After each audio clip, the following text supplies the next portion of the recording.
By Damian Paletta, The Washington Post. Half Moon Bay. John Mueller steered his tractor left onto Main Street, 4 Atlantic giant pumpkins in tow, and thousands of people at the pumpkin parade screamed with delight. But there were many others, spread throughout the festival that day, who feared the famous farmer had led the city down an uncertain path, demanding changes that couldn't be undone and attempting to enrich himself in the process.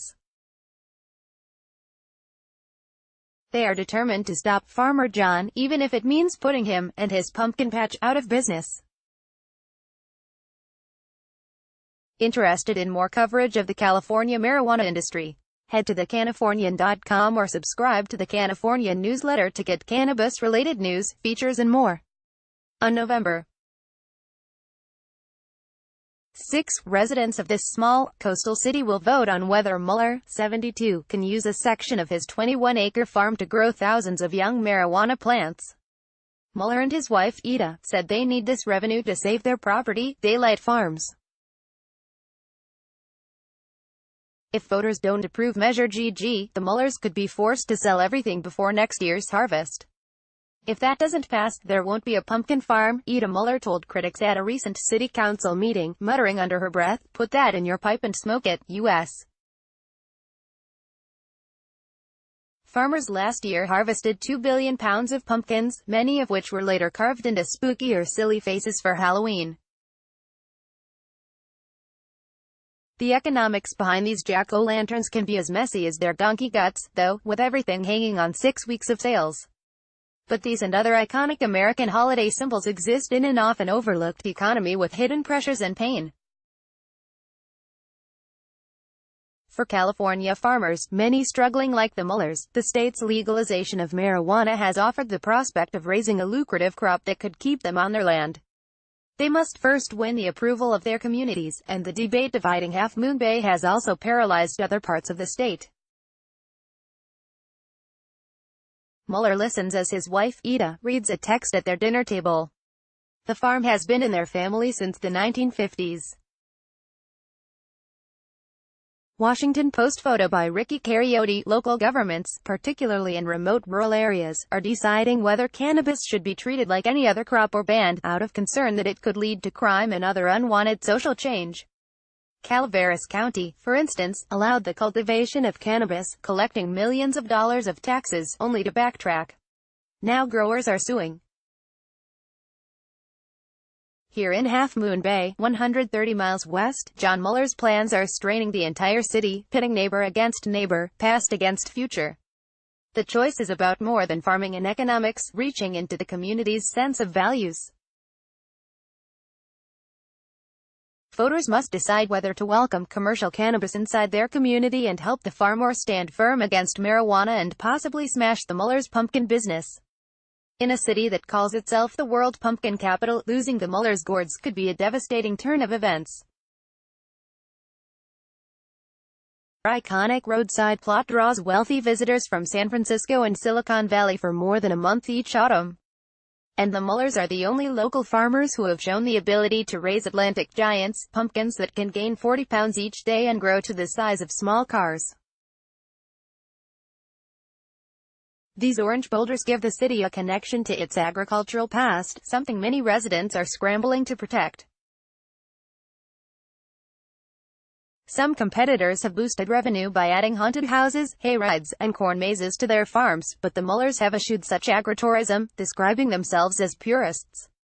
Giant pumpkin farmers, though, are known for being secretive and wily, and many residents don't trust the Muellers' motives despite their increasingly desperate pleas. Opening Half Moon Bay to commercial cannabis could change the city forever, they worry, normalizing pot for teenagers, luring outside investors with nefarious motives, and drawing federal scrutiny upon farm laborers, many of whom are undocumented Mexican workers. To say there are no other crops that a farmer could grow in Half Moon Bay is ridiculous, said Virginia Terrazin, who works at a business advisory firm and is running for city council on the same ballot as Measure GG. They could grow Brussels sprouts. They can grow other stuff.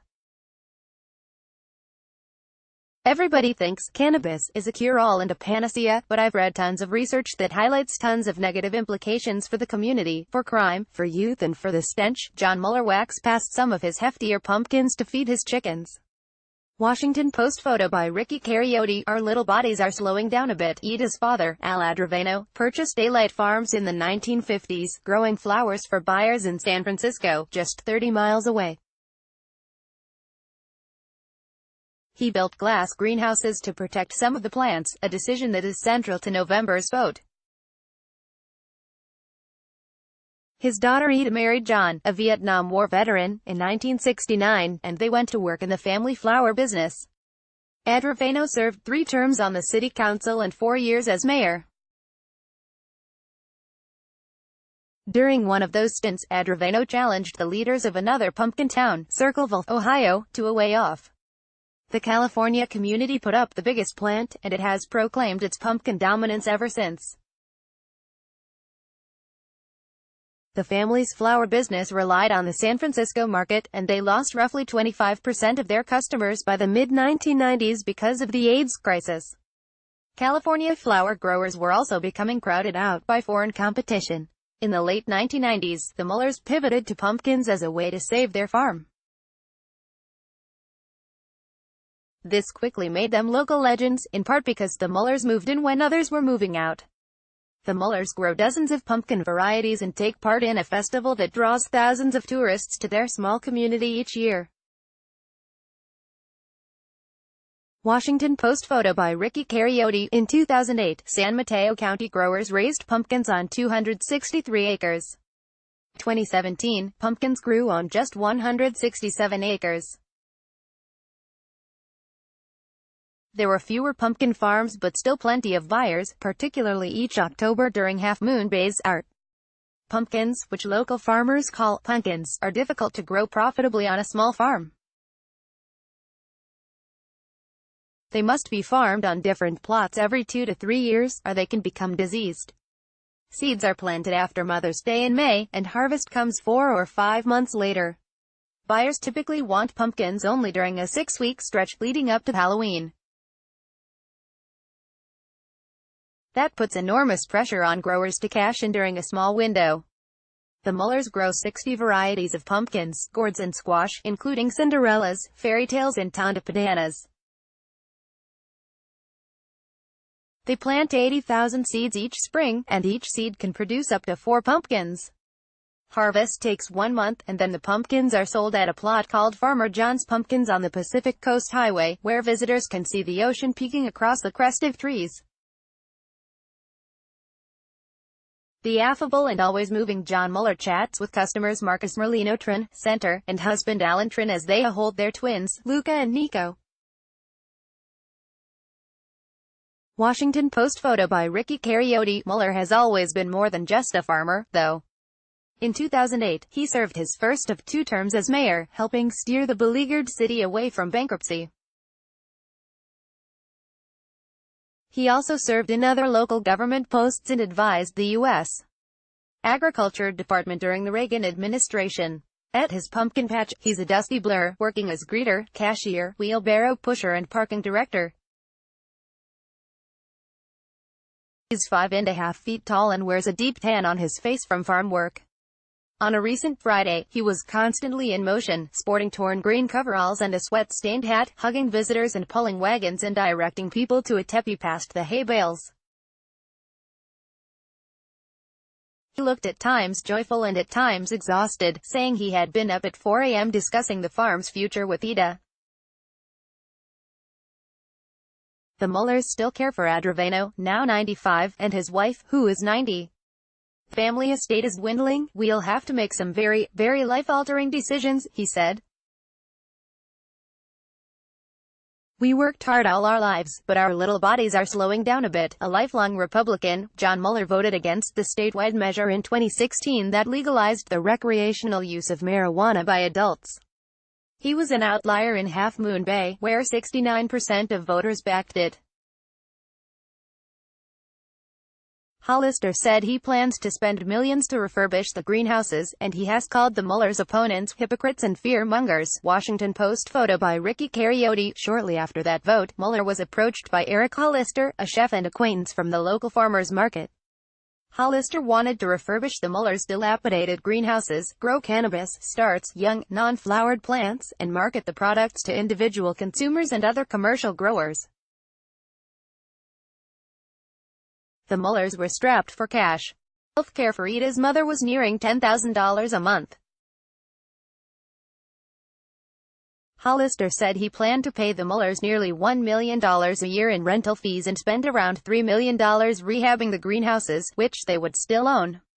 Hollister said he could sell between 100,000 and 150,000 plants a month, grown in 65,000 square feet of greenhouse space. Each plant would fetch between $5 and $10, perhaps more. Because the plants would be starts, they wouldn't have an intense odor and could not be immediately used as recreational marijuana. For struggling pumpkin farmers, Hollister's offer made it appear their financial rescue was imminent. And it nearly was. Workers toss and stack pumpkins at the Mueller's farm to display to customers. Washington Post photo by Ricky Cariotti. Seeds of discontent. Half Moon Bay's city council, on which Mueller and Adroveno had served for years, met the evening of June 5. On the agenda, an ordinance that would allow certain farms with existing greenhouses to grow young marijuana plants. California law legalized the recreational use of marijuana, but counties and cities can establish their own rules, particularly regarding how it is grown. The Half Moon Bay ordinance was written in a way that would benefit only 3 farms, including the Mueller's land. They needed just 3 votes, and they would be in business. But word spread fast, and the council meeting was packed. 2 children were the first to speak, reading statements about how the ordinance could lead more kids to become hooked on drugs. Then came local Hispanic leaders, worried that cannabis would lead to raids from U.S. Immigration and Customs Enforcement because the federal government still considers it illegal. Local Catholic church and public school leaders wanted the measure blocked, too, saying it would erode the community in a way that can't be easily reversed. People were holding up signs. The backlash had begun. By the time it was Hollister's turn to speak, he was livid. We cannot listen to the hypocrites or fearmongers who stand up here and tell the whole city that John and myself and our families are drug dealers, said Hollister, who is 42 and has 2 young children. Drug dealers are the very trash that we are trying to keep out of our community, out of cannabis, and away from children. Council members appeared willing to buck opposition and approve the ordinance, but several backed down as debate stretched toward midnight. The proposal died, and the council instead put it on the ballot in November. The politicians would let the voters decide. The Mueller's problems had only begun. They had planted 6 Atlantic giant pumpkin seeds, hoping for a huge showing in the city's October World Championship, but by July, it was clear that cold weather and bad luck would lead to one of their worst showings in years. Their biggest pumpkin would top out at less than 400 pounds, 800 pounds smaller than their record. As it grew, the Mueller's critics had months to mobilize. A growing list of local leaders and prominent residents began urging voters to oppose cannabis farming, even if it meant the end of Farmer John. Some longtime acquaintances were wondering how hard off the Muellers really were, speculating that this could be a get-rich-quick scheme that benefits only a few, something they've seen in neighboring Silicon Valley for years. Critics pounced on the fact that Hollister and the Muellers haven't identified the investors who plan to pump millions of dollars into the operation, a detail Hollister said in an interview would be quickly resolved once the vote is concluded. He said the backers are reluctant to commit until the legality is settled. You better be careful, Johnny, flower farmer Louis Figone said he warned Mueller recently. They can't borrow it from the bank. He's going to have to borrow from these industry people, and those people don't mess around. But Figone, who has known the Muellers for 50 years, acknowledged he had other concerns. Hollister said he plans to pay workers in his cannabis greenhouses between $15 and $16 an hour, which would lure labor from farms like the one Figone runs. "Do you think my men are going to work for $12 an hour if the guy next door is paying $20? Figone asked, appearing to inflate the cost. "I'm going to have to match that pay." From his office, John Mueller watches customers peruse his pumpkins, less than BR, greater than. Washington Post photo by Ricky Cariotti. "We don't know if it's our last." Mueller has tried to brush aside such criticism in recent weeks. He's a pumpkin salesman and a politician, and he avoids looking rattled. The fault-finding, especially from friends, appears to infuriate Ida, however, who said they are simply doing everything they can to save the family farm. She said Figone recently asked her why the Muellers couldn't find a way to make money in farming like other locals, to which Ida said she replied, "That's great, Louie. I guess we are the only losers." Some of the Muellers' other friends, though, say they believe critics are completely distorting Half Moon Bay's past and future. John Sabo, whom John Mueller taught to grow Atlantic giants, said he first bought marijuana in the photo lab at Half Moon Bay's high school in 1968. He thinks people have smoked pot in town longer than they've grown pumpkins. The tension only ballooned ahead of the parade, where Farmer John is showcased each year. Near the beginning of the route, Lisa Warner Carey, pastor of Community United Methodist Church, was helping her parish sell turkey legs to onlookers. She had moved to Half Moon Bay 8 years ago from another place in Northern California, where she said there was a lax drug culture. Her move was driven in part by a desire to escape an environment she felt wasn't safe for raising kids. "If we really legalize cannabis grows in Half Moon Bay, we are running the risk 20 years down the road of following on the path of tobacco farmers, where it's discovered to be detrimental but we are reliant on it as part of the economy," she said. Most of the parade watchers were tourists who had no idea about the local rift. Hollister and a few others walked through the festival wearing green shirts that read, "Let our farmers grow," a phrase that probably didn't resonate with most. As Mueller slowly steered the tractor down the street, a grandchild in his lap, he waved, mostly hidden in a shadow, more cautious than jubilant. Ida sat near the back of the float, behind the 4 giant pumpkins they had borrowed because their Atlantic giants were too small. Her mother's health was failing, she knew, and maybe the farm's fate was beyond her control. 2 weeks after the festival, her mother passed away. At times during the parade, Ida Mueller waved, but at times, she also just sat there, staring out at the crowd behind large sunglasses. The vote is the Tuesday after Halloween, and the Muellers will know their fate then. In a text message a few hours later, she wrote that the whole parade was bittersweet because we don't know if it's our last one or not. John and Ida Mueller embrace at the end of the workday. Washington Post photo by Ricky Cariotti.